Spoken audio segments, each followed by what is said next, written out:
I missed something important last year.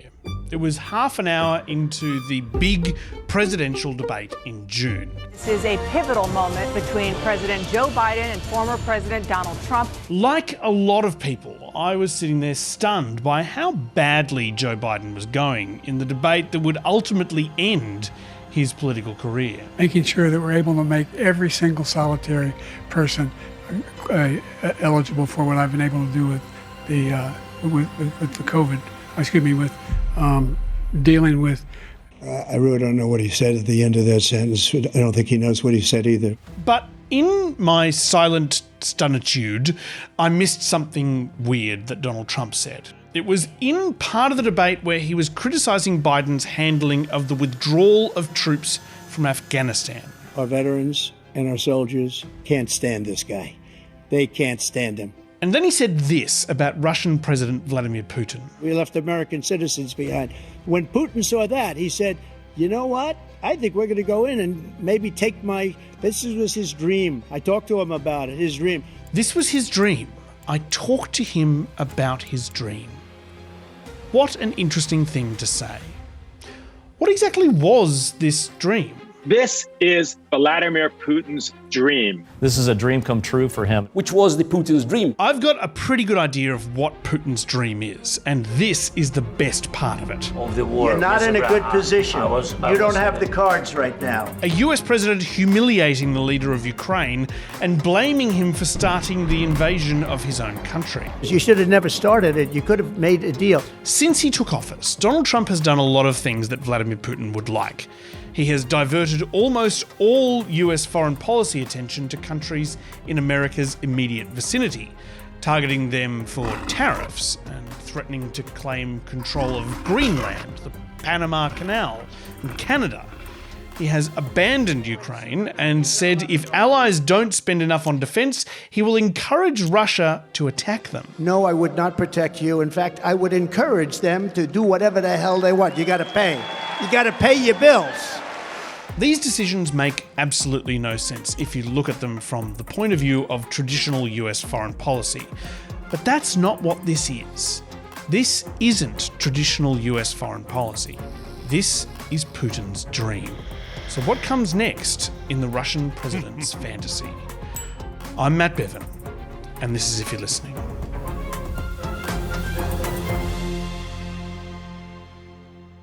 If you were watching the TV news channel Crimea 24 in early February, and honestly, who wasn't? You'd have seen a report about a new artwork. It's a painting of Donald Trump, Vladimir Putin, and Chinese President Xi Jinping sitting side by side in armchairs. It's being displayed in the grounds of the Levadia Palace near the Crimean town of Yalta, and it's reminiscent of another artwork nearby. Elsewhere in the palace grounds is a sculpture of three world leaders from the past: British Prime Minister Winston Churchill, US President Franklin Roosevelt, and Soviet leader Joseph Stalin, also seated in chairs side by side. Those three men attended the Yalta Conference of 1945. The Trump, Putin and Xi in the new artwork are attending a theoretical future second Yalta Conference. The artwork is called Yalta 2.0. So let's go back to 1945 for a moment. The beautiful Crimean seaside town of Yalta was the setting for the latest and greatest conference of the Big Three. Yalta 1.0. Stalin invited Churchill, Roosevelt and their staff to visit the seaside town, and they had an extremely strange time. The summer palace of Tsar Nicholas II is the setting for Russia's welcome. The palace was in disrepair. Most of the toilets were broken, the staff had all been flown in from Moscow hotels, and when someone mentioned that there were no lemons for cocktails, Stalin flew in a whole lemon tree. The conference is to seal Hitler's fate and establish lasting peace. At the time, Stalin was the belle of the ball. Into the palace courtyard sweeps the long black car bearing one of the greatest military leaders of all time, Marshal of the Soviet Union, Joseph Stalin. This is a British propaganda movie, by the way. Representatives of the three powers take their places for the beginning of the Crimean Conference. There was a reason that they were all gassing up Stalin. The Soviet Union had done the majority of the actual fighting against the Nazis, losing at least 20 million soldiers and civilians in the process. But now that Hitler was almost defeated, Roosevelt wanted Stalin to join the war against Japan. Stalin would only agree to do so if his demands were met. And Roosevelt was inclined to meet them. Franklin Roosevelt looked tired and old. Stalin wanted control over part of a partitioned and denazified Germany. Easy peasy. Check. He wanted control over several lightly populated Pacific islands between Japan and Russia that Roosevelt had probably never heard of. Check. He wanted access to some Chinese infrastructure, railroads and ports. Well, we'll have to ask the Chinese, but I'm sure that'll be fine. Check. And he wanted temporary control of Poland. Well, just until elections were held there. Churchill was extremely sceptical that free and fair elections would ever be held in Poland. He thought that Stalin would just take control of the country. Despite this, they agreed. Roosevelt really wanted Stalin's help with Japan. But Roosevelt is near death and is later blamed for making too many territorial concessions to the Soviets. The three men agreed. The new borders of the world were drawn, right there at Yalta. Roosevelt was optimistic about what they'd done. I am confident that the Congress and the American people will accept the results of this conference as the beginnings of a permanent structure of peace. A year later, Roosevelt was dead. Winston Churchill was now out of office, and he gave a speech at Westminster College in the American state of Missouri. Indeed, now that I come to think of it, it was at Westminster that I received a very large part of my education. As he began to speak, he signalled that the lights in the room were too bright for him to see his notes, and the lights were dimmed. So it was in a spooky, barely lit auditorium that he described the terrible consequences of what they'd agreed to at Yalta. From Stettin in the Baltic to Trieste in the Adriatic, an iron curtain has descended across the continent. Behind that line lie all the capitals of the ancient states of Central and Eastern Europe. Warsaw, Berlin, Prague, Vienna, Budapest, Belgrade, Bucharest, and Sofia. All these famous cities and the populations around them lie in what I must call the Soviet sphere. The Soviet sphere, a quarter of the world's landmass and a tenth of its population, was behind the Iron Curtain and subject to Moscow's rule. Yalta wasn't meant to start a Cold War. It was meant to stop the Allies from fighting each other once they ran out of Germans and Japanese to shoot at. But the Cold War started that day, when the Big Three drew a line between what was in the American sphere and what was in the Soviet sphere. Right now in Russia, the word Yalta is everywhere. There's that artwork at Levadia Palace with Trump, Putin and Xi Jinping sitting next to each other in armchairs, just like the famous images from 1945. There are documentaries and debate shows on Russia's main TV channel titled Yalta 2.0. This concept of a second Yalta, with the world carved into three, it's not a shocking new idea for Russians. The president, Vladimir Putin, has been talking about trying to return to the Yalta system for years. As the Soviet Union was collapsing 35 years ago, there were some efforts to preserve the boundaries that were set at Yalta. Soviet officials really didn't want states that were formerly part of their empire to become part of the Western Alliance, bringing Europe closer to Russia's borders. In an effort to get the Soviet Union to sign a treaty that would allow East and West Germany to reunite, US officials floated a guarantee that the Western NATO alliance would not expand closer to Russia. Of course, the Western NATO alliance did expand, and now almost a dozen former Soviet sphere countries are firm allies of the United States and European Union. Moscow didn't do much more than grumble very Russianly about this for 25 years, but in 2014, a pro-European revolution in Ukraine was the final straw for Putin. We turn tonight to the tension rising around the world as Russian President Vladimir Putin casts his shadow across the boundary of Europe and Russia. Tonight, his troops are holding firm in a corner of Ukraine known as Crimea. A year after invading Crimea, Vladimir Putin laid out his reasons why at the United Nations. Уважаемые дамы и господа, коллеги, 10 января He said that in 1945, the Yalta system was born in his country at the cost of tens of millions of lives and 2 world wars. He said the system had saved the world from large-scale upheavals. He said that after the collapse of the Soviet Union, Western countries gave the former Soviet states a false choice between joining the West or staying under the influence of Moscow. He said that the revolution that overthrew his puppet president in Ukraine was a Western-backed coup. He was basically saying, well, I had to invade because you crossed the line. You got it into your head that once the Cold War is over, America was the only superpower. And so we all had to do it your way. America created a unipolar world where everything revolves around them. Putin and his friend, Chinese President Xi Jinping, think this is terrible. They believe in a multipolar world with separate spheres of influence like the one after Yalta. Putin wants a Yalta 2.0. Divide the world again, then just leave us alone to do what we want with our bit of it. This was never going to happen under George W. Bush or Barack Obama.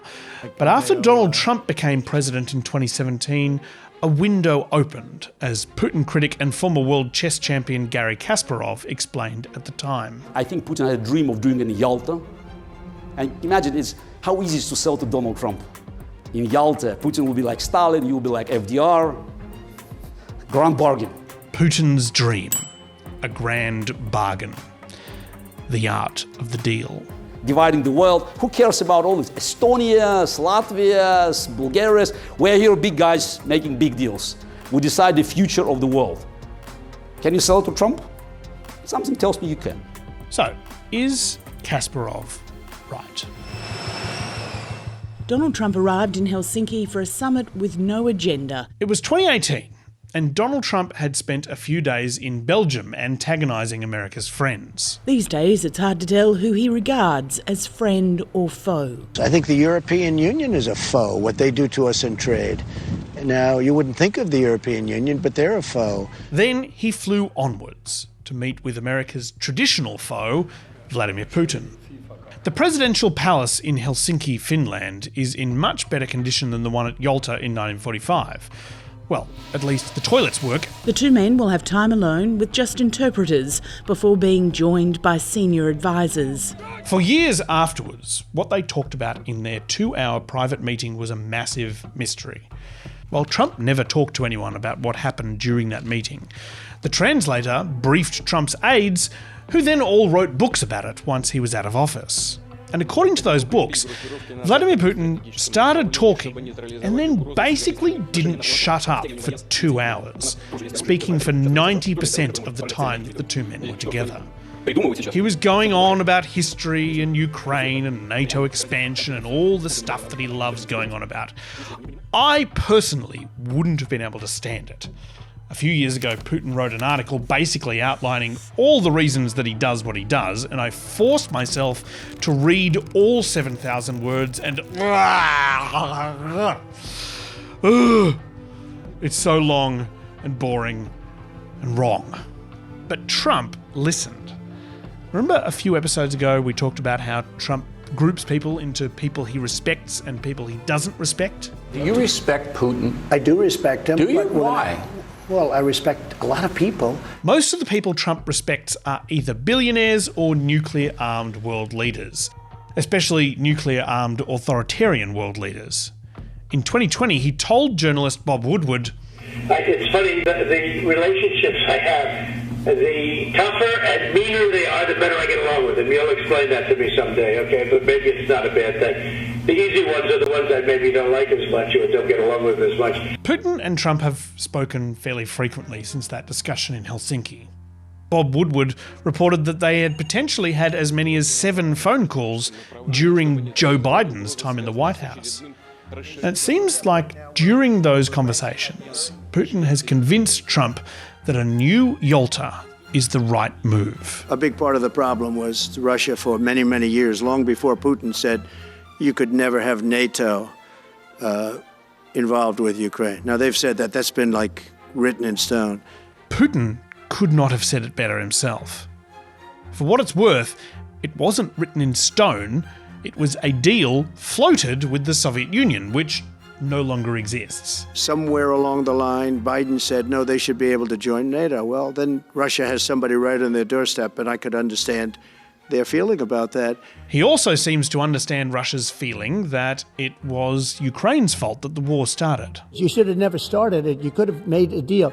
I could have made a deal for Ukraine that would have given them almost all of the land, everything, almost all of the land, and no people would have been killed, and no city would have been demolished, and not one dome would have been knocked down. I'm pretty sure the deal that he's talking about is one where Ukraine is left open to Russian interference in their politics and Russian invasion if that interference doesn't produce outcomes satisfactory to Russia. Basically like what they had before their revolution in 2014.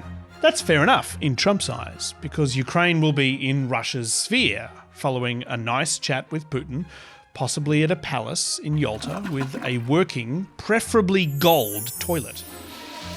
Meanwhile, countries near America will be left open to American interference in their politics, and crushing American tariffs if that interference doesn't produce outcomes satisfactory to America.